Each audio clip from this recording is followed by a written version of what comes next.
Talking this week about the fact that we live two games all the time. There's the outer game, which people see, our success, our finances, our home, our car, our ministry, our achievements. And then there's the inner game, which people don't really see, what we are like on the inside, our character, our integrity, our faithfulness, our attitudes.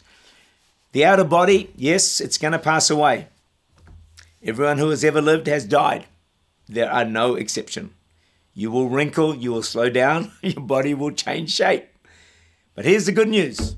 Your inner person, the real you, will live forever. And you can work on this inner, eternal you and make it something incredibly wonderful. You may not be able to do that with your outer life, your outer achievements, but we can all do it on the inside. You can become a phenomenal person on the inside, full of grace and glory, full of truth and like Jesus, and a joy to be around. People who have won the inner game, people love being around them. You're full of the Spirit. And this person will live forever and ever. The more you focus on the inner man, the less you'll worry about the fading outer man. Think of Paul. His body became a wreck. Beaten, stoned, whipped, hungry, locked up in prison, dying. I can imagine him saying something like this. Well, it really doesn't bother me that much. My time of departure is at hand. I'm ready to go. There's rewards waiting for me. I get a new body. I'm not too bothered. My body is only a loan anyway. Rent a wreck material for a few years on earth. It's what's inside that matters. Can you imagine Paul saying, something is going inside me and it's opposite to what's happening on the outside? Outside, I'm dying a bit every day, but inside, it's amazing. I'm coming to life. I'm growing. I'm changing. I'm getting stronger.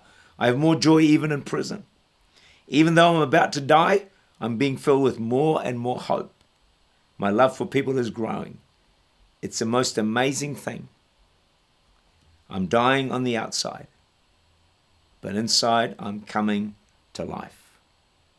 Paul won the inner game. And as a result, as an old man in prison, he was more alive than ever. I read this amazing story of a person by the name of Etty. John Ortberg talks about a lot of this stuff. And Etty found herself, young Dutch girl, brilliant girl, but ends up in a concentration camp where it was hell for her external world. The outer game was reduced to virtually nothing. Yet amazingly, the more she lost the outer game, the more her inner person was liberated and made beautiful. She wrote this while in camp. Sometimes I stand in some corner of the camp, my feet planted on your earth, my eyes raised toward your heaven, tears running down my face, tears of deep emotion and gratitude.